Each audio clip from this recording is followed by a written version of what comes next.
சூரியன் ஜாதகத்தில் சரியா இல்லை. நீங்கள் எந்த மாதம் பிறக்கிறீங்களோ அந்த ராசியில் தான் சூரியன் இருக்கார்.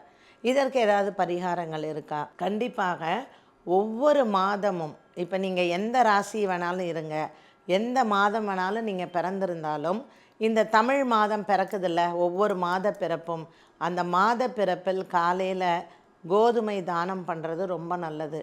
ஸோ உங்கள் பித்ருக்கள் ஆசீர்வாதம் இல்லை, நான் காக்காக்கு சாப்பாடு வைக்கிறேன், சனிக்காக இதை பண்ணுறேன், இருந்தாலும் எனக்கு கஷ்டங்கள்லாம் வருதுன்னு சொல்லணும் இல்லையா?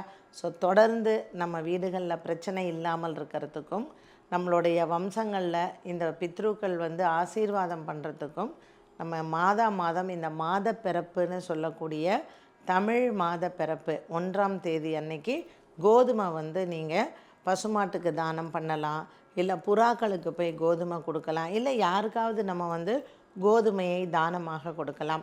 ஸோ இதுக்கு இந்த சூரியனுக்கான பரிகார ஸ்தலங்கள்லாம் இருக்கான்னு கேட்டிங்கன்னா நிறைய கோவில்கள் இருக்குது.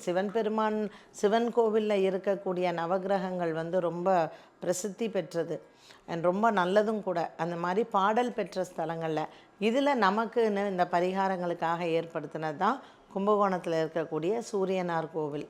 ஸோ அங்கே போகலாம். இந்த கொனார்க் இருக்குது இல்லையா, அங்கேயும் ரொம்ப ரொம்ப நல்லது அந்த கொனார்க் அந்த டெம்பிள் அண்ட் இந்த சூரியனார் கோவில் அண்ட் கும்பகோணத்தில் இருக்கக்கூடிய சாரங்கபாணி கோவில், பாஸ்கர க்ஷேத்திரம்னு சொல்கிறது. ஸோ சாரங்கபாணி கோவில்லையும் இதில் நீங்கள் எனக்கு மாதம் போக முடியலன்னா வருடத்தில் 2 முறை போகலாம். தை மாதம் 1ஆம் தேதி, ஆடி மாதம் 1ஆம் தேதி.